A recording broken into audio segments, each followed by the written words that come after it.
శుక్లాం బ్రహ్మ విచారసార పరమాద్యాం జగద్వ్యాపినీం వీణా పుస్తకధారిణీమభయదాం జాడ్యాంధకారాపహాం హస్తే స్ఫాటికమాలికాం విదదతీం పద్మాసనే సంస్థితాం వందే తాం పరమేశ్వరీం భగవతీం బుద్ధిప్రదాం శారదాం.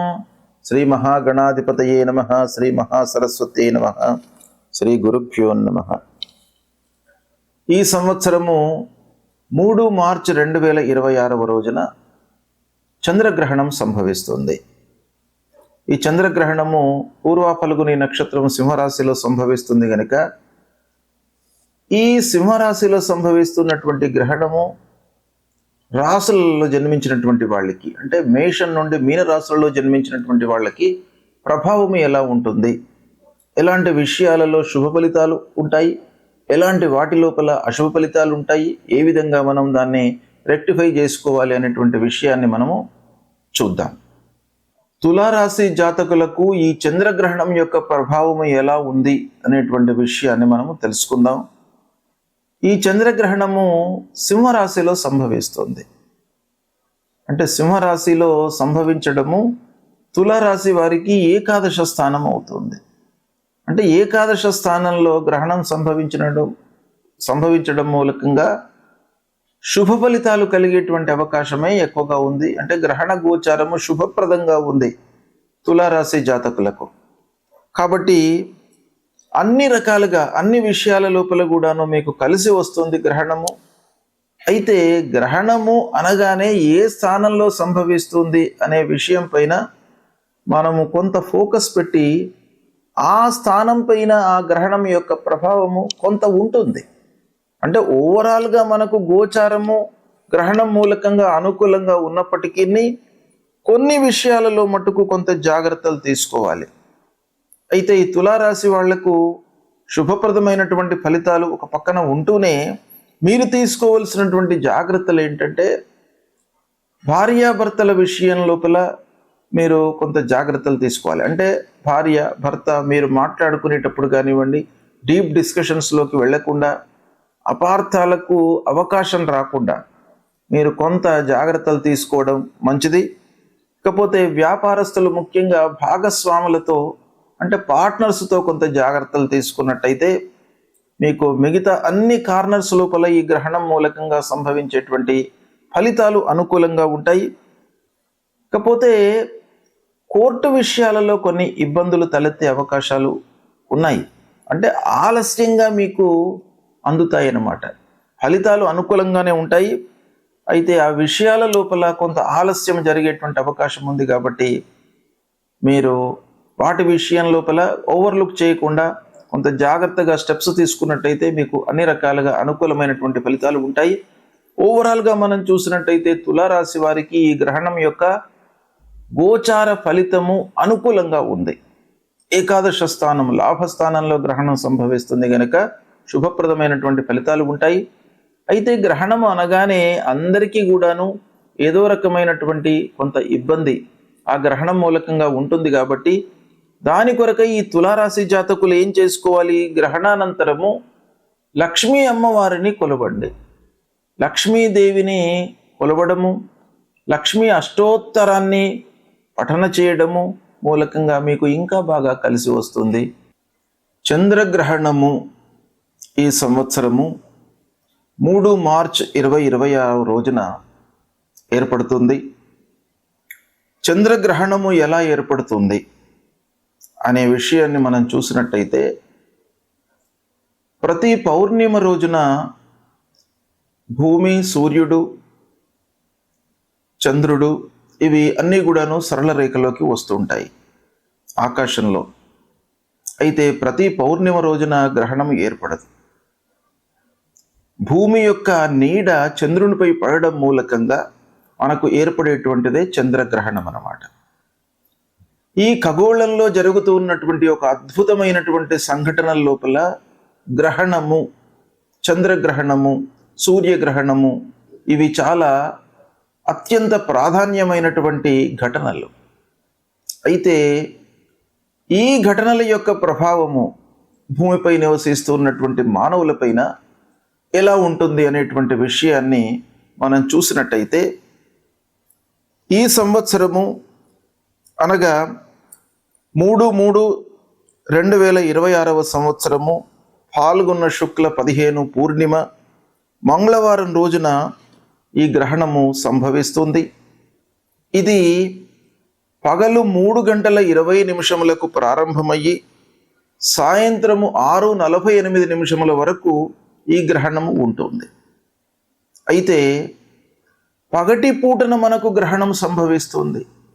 అంటే ఖగోళంలో ఈ గ్రహణం సంభవిస్తుంది, అంటే విశ్వం లోపల సంభవిస్తుంది ఇది. అయితే దీని యొక్క గ్రహణాన్ని చూడడము, కనబడము, స్థితి ఇవన్నీ కూడాను మనము నివసిస్తూ ఉన్నటువంటి ప్రదేశానికి అనుగుణంగా ఆ సమయాలన్నీ కూడాను మారుతుంటాయి.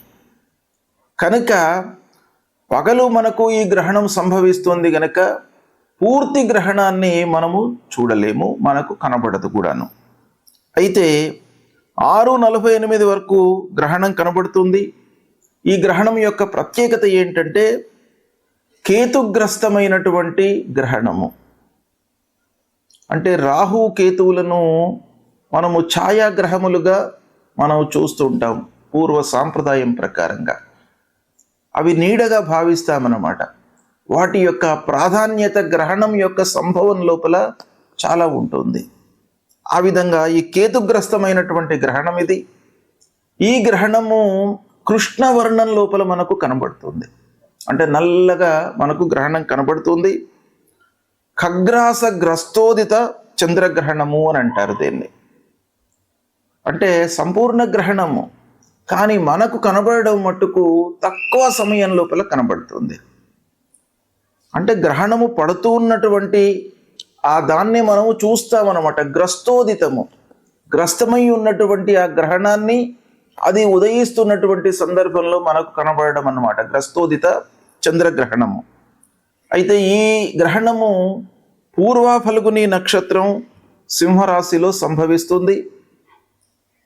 తర్వాత కర్కాటక లగ్నము, సింహ లగ్నము, ఈ 2 లగ్నాల లోపల కూడాను యుక్తమై ఉన్నటువంటి గ్రహణం ఇది.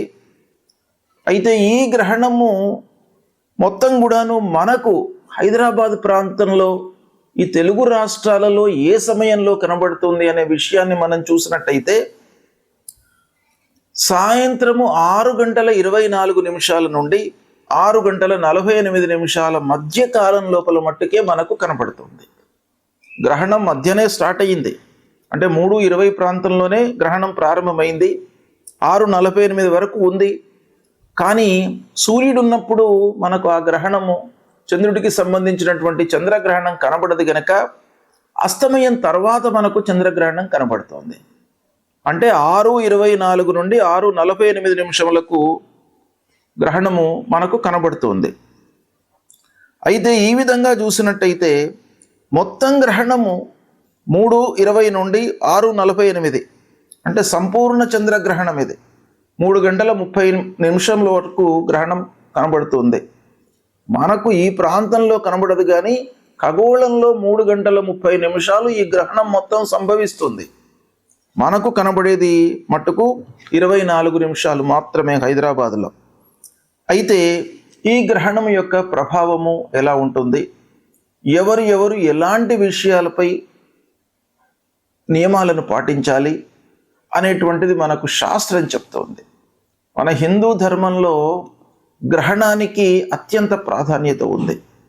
అంటే గ్రహణ నియమాలను పాటించాలి, గ్రహణ సమయంలో పునశ్చరణ చేసుకోవాలి.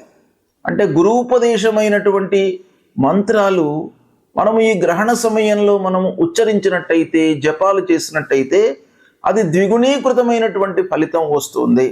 అంటే ఆ మంత్రము ఆ సమయం లోపల మలినమవుతుంది కనుక దాన్ని మనం ఏం చేయాలి, పునశ్చరణ చేసుకోవాలి.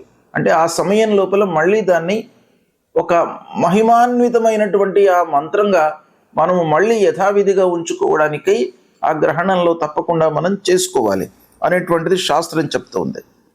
అయితే ఈ గ్రహణ సమయంలో నిత్యాబ్దికములు, ప్రత్యాబ్దికములు, భోజనాది కార్యక్రమాలు ఎలా చేసుకోవాలి అనేటువంటి విషయాన్ని మనం చూసినట్టయితే ఈ గ్రహణము గ్రస్తోదయ చంద్రగ్రహణం. ఈ గ్రస్తోదయ చంద్రగ్రహణం లోపల యామ చతుష్టయం వేద అని మనకు శాస్త్రం చెప్తోంది. అంటే 4 యామాలు ఈ గ్రహణానికి వేదకాలం అన్నమాట. అంటే గ్రహణం కంటే ముందే ఈ వేద ప్రారంభమవుతుంది. వేద ప్రారంభము అనంటే ఏంటి? వేద అనగానే ఒక వాతావరణం లోపల మనకు మార్పులు కనబడతాయి. కనుక ఆ వాతావరణంలో వస్తున్నటువంటి మార్పులకు అనుగుణంగా మన నిత్య నైమిత్తిక కార్యక్రమాలన్నీ కూడాను ముడిపడి ఉంటాయి. కాబట్టి వాటిని వేదకాలంలో మనము ఆచరించకూడదు అనేటువంటిది శాస్త్రం చెప్తోంది. కనుక ఈ విధంగా చూసినట్టయితే ఉదయం 6:24 వేదకాలం ప్రారంభమవుతుంది. కనుక ఈ వేదకాలం ప్రారంభం కాగానే మిగతా కార్యక్రమాలన్నీ కూడాను మనము ఆపు చేసుకోవాలి. అంటే ఆ సమయం కంటే ముందే మనం అన్నీ కూడాను పూర్తి చేసుకోవాలి. ఇక గ్రహణానంతరము ఆరోగ్యవంతులు నిత్య భోజనాలు, పౌర్ణిమకు సంబంధించినటువంటి ప్రాప్తికాలన్నీ కూడాను చేసుకోవాలి. ఇక వ్యాధితో ఇబ్బంది పడుతున్నటువంటి వాళ్ళు, వృద్ధులు, బాలలు, వీళ్ళందరూ కూడాను మధ్యాహ్నం వరకు కూడాను భోజనాది కార్యక్రమాలు చేసుకోవచ్చును అనేటువంటిది శాస్త్రం చెప్తుంది. కనుక ఈ విధంగా ఈ గ్రహణం సంభవిస్తుంది. ఈ గ్రహణాన్ని దృష్టిలో పెట్టుకుని సాయంత్రం 6:24 నుండి 6:48 వరకే మనకు కనబడుతుంది. ఈ గ్రహణము దాదాపు అన్ని ప్రాంతముల లోపల కూడాను మనకు భారతదేశంలో కనబడుతుంది. ఆ స్థితిని బట్టి కొన్ని నిమిషాల లోపల తేడా వచ్చేటువంటి అవకాశాలు ఉంటాయి. కాబట్టి మనకు హైదరాబాదు తర్వాత తెలుగు రాష్ట్రాలు, ఈ 2 ఆంధ్ర తెలంగాణ, ఈ 2 రాష్ట్రాలకు సంబంధించింది చూసినట్టయితే 6:24 నుండి 6:48 వరకు ఈ గ్రహణం కనబడుతుంది. ఈ గ్రహణము పూర్వ ఫల్గుని నక్షత్రం సింహరాశిలో సంభవిస్తుంది.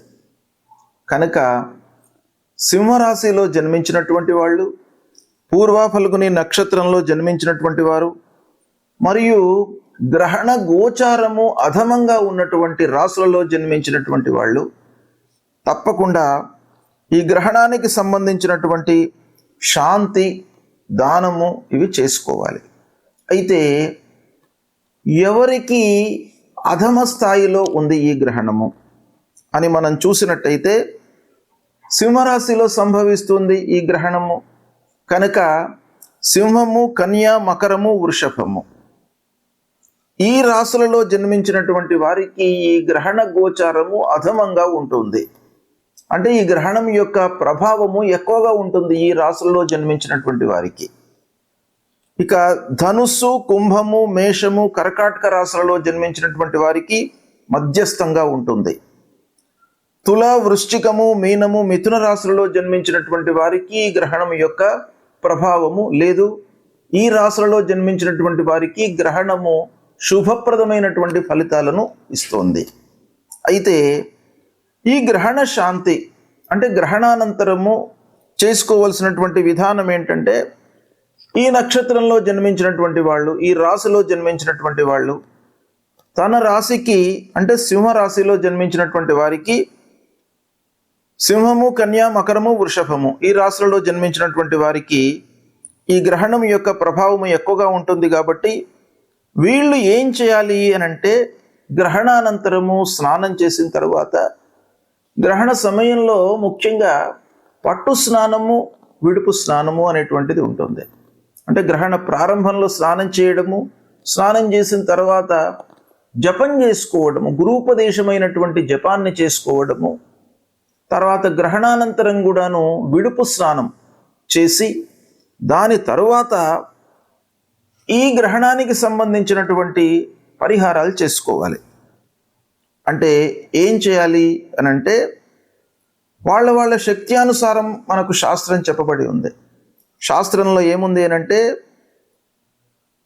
వెండితో కానివ్వండి, రాగితో కానివ్వండి, బంగారంతో కానివ్వండి, వాళ్ళ శక్తి అనుసారము సూర్యుడు, చంద్రుడు, రాహు, కేతువుల బింబాలను అంటే ప్రతిమలను చేయించి వాటిని ఒక ఆవు నెయ్యితో నింపినటువంటి తామ్ర పాత్ర లేదా కంచు పాత్ర లోపల ఉంచి తిలలు అంటే నువ్వులు, వస్త్రము, దక్షిణలను అందులో ఉంచి సూర్యచంద్ర రాహు కేతువులను ధ్యానించి దానం ఇవ్వాలి. అంటే యథాశక్తిగా దానికి పూజ చేసిన తర్వాత ఆ బింబాలను ఒక బ్రాహ్మణునికి కానివ్వండి, లేదా అర్చకుడికి కానివ్వండి, లేదా దేవాలయంలో నిత్యం కూడాను భగవంతుడి సేవలో నిమగ్నమై ఉన్నటువంటి వాళ్లకు ఎవరికైనా కూడాను ఇది దానం ఇవ్వచ్చును. దానం ఇస్తున్నటువంటి సమయంలో మీరు ఆ ధ్యాన శ్లోకాన్ని మట్టుకు చదువుకోవాలి, సంకల్పం చేసుకోవాలి. సంకల్పం ఏం చేయాలి? మమ జన్మ నక్షత్రే మమ జన్మ రాశి, ఈ రాశి లోపల మనకు గ్రహణం సంభవిస్తుంది గనక నేను ఇది ఇస్తున్నాను దానము అనేటువంటిది సంకల్పం చేసుకొని తమోమయ మహాభీమ సోమసూర్య విమర్దన హేమతార ప్రధానేన మమ శాంతి ప్రదోభవ. ఆ దానం ఇచ్చేటువంటి సమయం లోపల మనం ఈ శ్లోకం తప్పకుండా ఉచ్చారణ చేసి దానం ఇవ్వాలి. అంతేకాకుండా విదుంతుద నమస్తుభ్యం సింహికా నందనాచ్యుత దానే నానేన నాగస్య రక్షమాం వేదజాత్ భయం. అంటే ఈ గ్రహణం వలన ఉద్భవించినటువంటి భయము, ఆందోళన, తర్వాత అనారోగ్య సమస్యలు, ఇవన్నిటి నుండి కూడాను మమ్మల్ని కాపాడండి అనేటువంటి ఒక కోరికతో, ప్రార్థనతో మనం చేసి ఇది దానం ఇవ్వాలి. ఇచ్చినట్టయితే మనకు ఆ గ్రహణం మూలకంగా కలిగేటువంటి దుష్ప్రభావము దూరం అవుతుంది. శుభం.